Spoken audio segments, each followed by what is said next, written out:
So yeah, hopefully this will be educational and also for many of you, and also stimulate some thinking.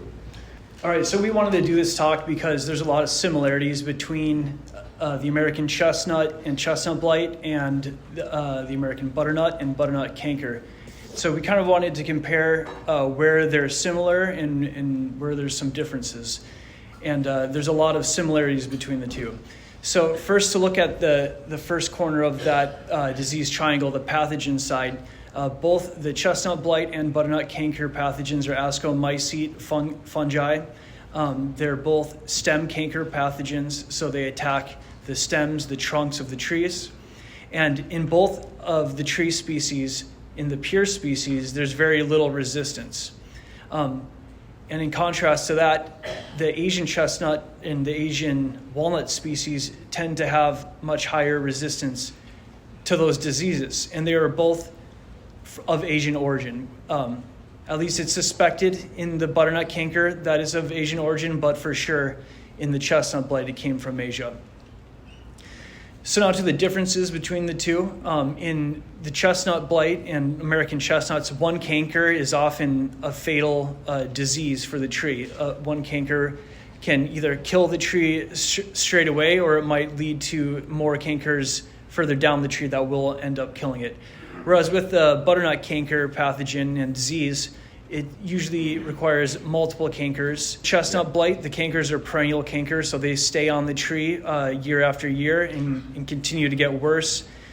And on butternut canker, they're biennial cankers, so they last about 2 years. With the chestnut blight pathogen, there's numerous host species, so it hosts on all the chestnut species, but also on several oak species, some maples, and a few others, as well as being a saprophyte. And with the butternut canker pathogen, there's very few hosts. And with the blight pathogen, in the United States at least, there's high genetic diversity in the fungal population, which makes things difficult because it can evolve, and there's lots of differences that make treatments difficult because of the differences there. Whereas with the butternut canker pathogen, it is an asexual species, so there's very little genetic variation. You have anything to add there? Yeah. Let me add just a little bit too, over on the butternut side, to few host species. Only juglans scenario, the pure butternut is the only juglans species that dies and gets diseased. Others can be infected, but they don't. The cankers will heal and they go away. They don't spread. Yeah. And again, with a little bit of genetic variation, we've really only found one isolate of that pathogen. There's been Kurt Broders is a good pathologist that published some SNP variation, but in general, and it suggested maybe there were just some different points of entry, but overall there's so little genetic variation. It's almost a clonal pathogen. And one of the ways that it does, though, come around, it like chestnut blight, can be an epiphyte, or a saprophyte. It can exist without causing disease on other plants, and that's why these things, too, are ubiquitous. Both pathogens become ubiquitous in North America. Let me take this one. And so these are examples of chestnut-like cankers, and this is the system that we tended to use. It derives from Fred Hebert and probably Sandy Anagnostakis. Scoring for chestnut blight, one being a very resistant reaction. These were inoculated chestnuts. We use 2 and 4, this just to abbreviate more. This is kind of an average. This is a moderate resistant reaction. A 3 score means that you're slightly susceptible, you're slightly resistant. We usually retain such trees. And then a 5 is more of our classic terrible canker.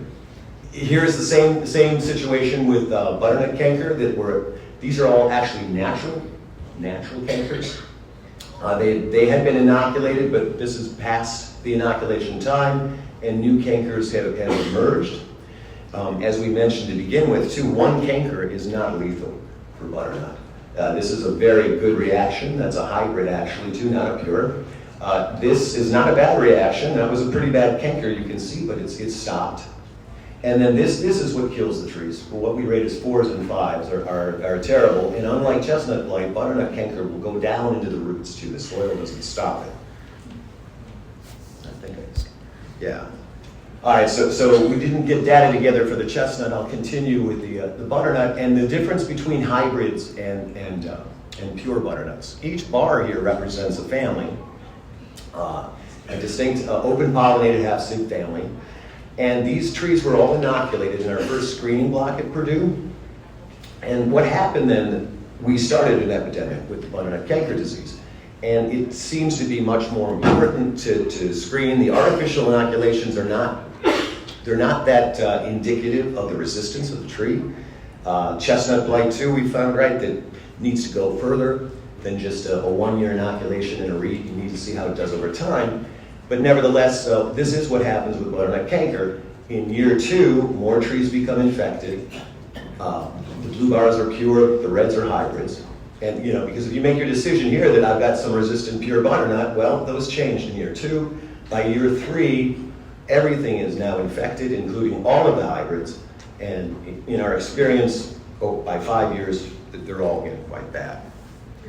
All right, on to the next corner of the triangle. Now we're going to talk about the hosts, which are the trees themselves. So both the American chestnut and the American butternut are North American hardwood trees.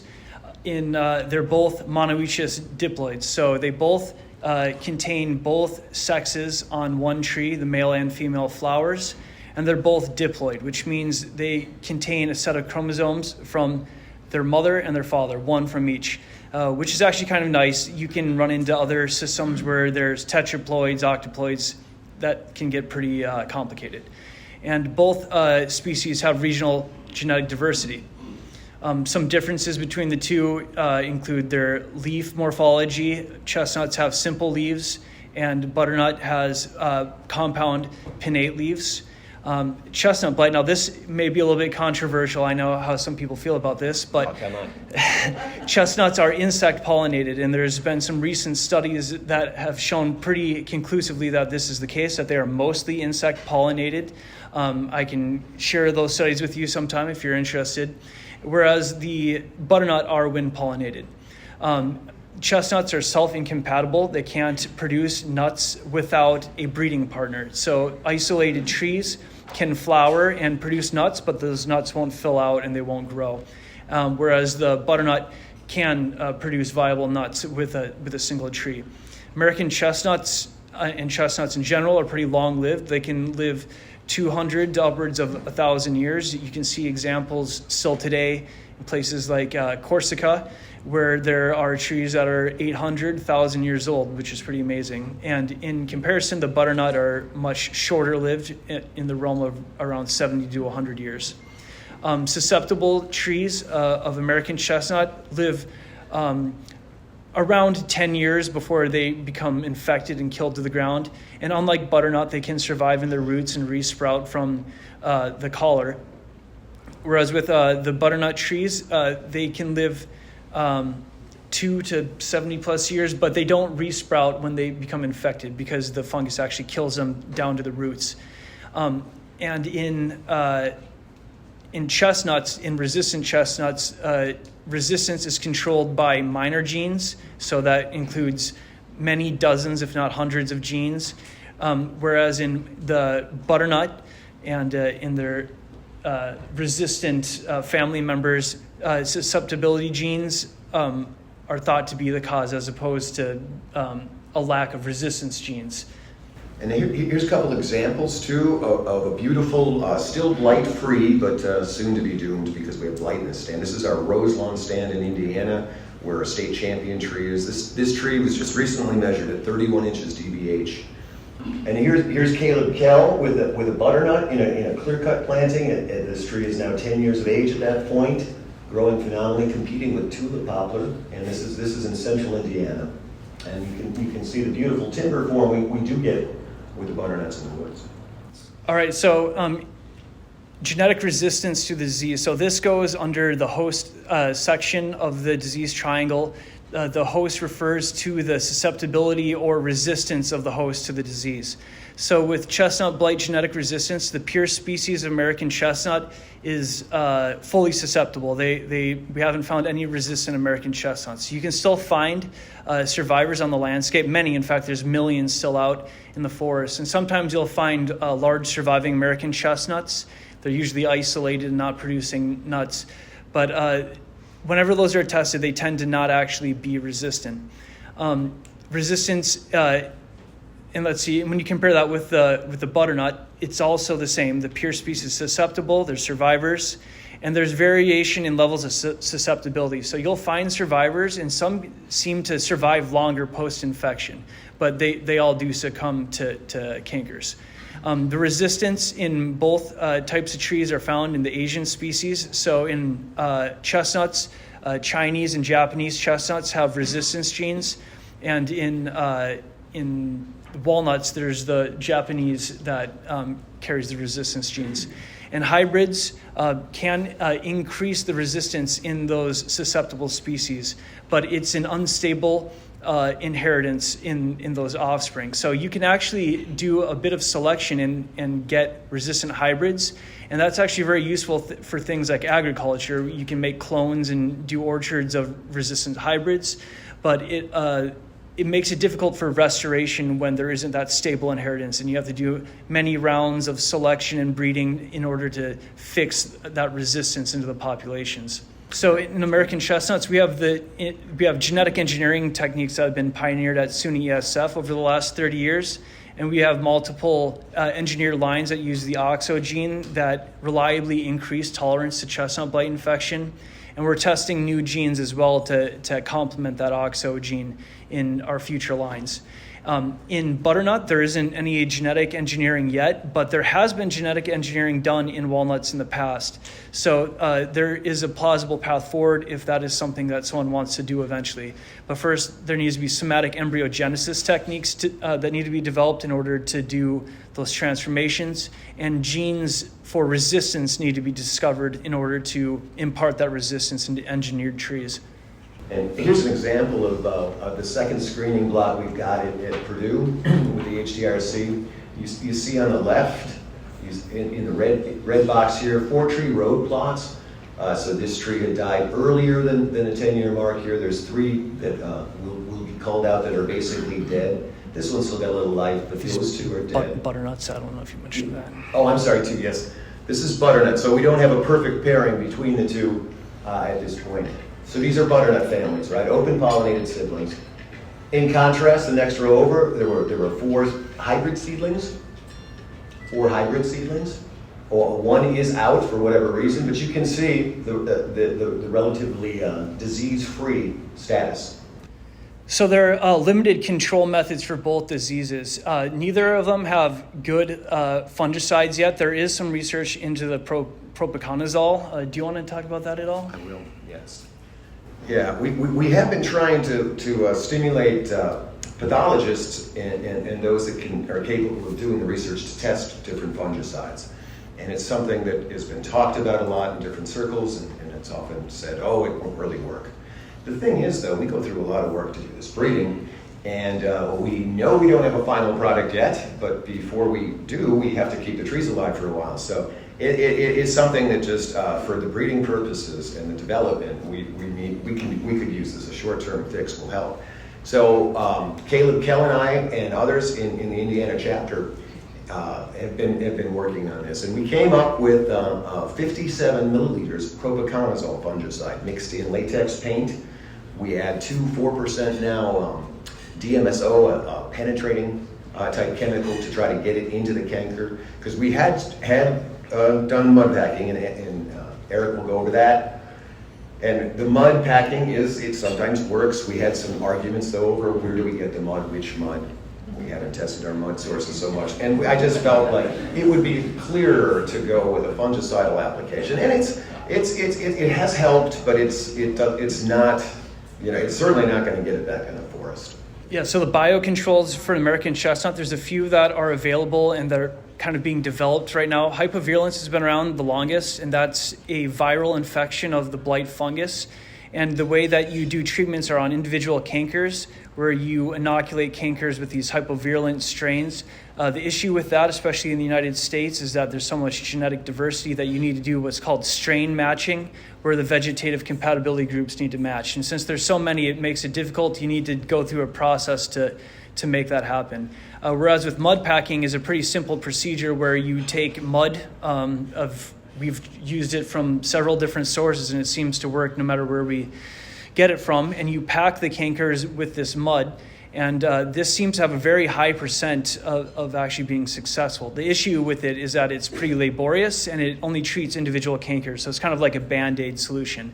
Another phenomenon is called cruddy bark, which is this bizarre disease of the fungus, I guess. It's not fully understood at this point, but it seems to spread through stands, and it seems to be spreadable. People are able to move it between trees, and it causes this very bizarre textured bark, and it seems to slow the fungus down enough that the trees can survive, and this is being investigated right now. It hasn't been determined for sure what's actually causing this to happen. We can see that. On the butternut side, for these control methods, we really don't have much. We've been meaning to test the same fungicidal treatment on butternut cankers, and we still have yet to do that. Although Caleb may have somebody ready to do that next year. Biocontrol too is something that we would like to do. Sandy Agnostakis has suggested from her observations at the Connecticut Ag Station there could be hypovirulence in some of these butternut canker fungus strains, and that needs to be fleshed out to see. And the only other thing I'll add, and another thing we should test, I'll remind Caleb, and he can remind his team at Purdue, we hosted the meeting at Purdue 15 years ago, the 100th annual. And at that time, there was a Canadian butternut grower from Quebec. He only spoke French.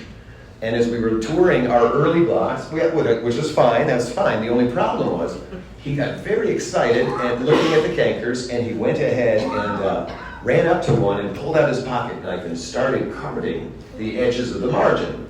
And people got concerned, and they said, Jim, that man is attacking your tree or something. And I looked to see what he was doing. And we had actually used that method in California to control crown gall, which is plant cancer, makes a tumor on the base of walnut trees. It's very problematic in California. Thank God we don't have that up here in our good part of North America. But I let him go, and I said, hold on, everybody, don't. And that canker did kind of heal up and didn't spread more. But again, I'm not sure that would work, so yeah. More work is needed. Go ahead. Okay. On to the environmental part of the triangle now. And so we've got the similarity that both species are fine hardwood trees in the eastern deciduous temperate forest of North America. They both require good soil drainage. Butternut will take a little heavier soil than chestnut. And we get, with both species, and often this is a generality across species, the disease will be less on better sites. Our best chestnut plots in Indiana are on the best native range American chestnut sites. Now, for the differences, though, chestnuts need an acid soil. 6.4 is their upper limit. Butternuts will grow best around a neutral pH, but they can grow down to 5.8 or so, and they'll tolerate 7.5. Upland sites have been found with the butternut canker, and I'll show you a good graphic we have on that.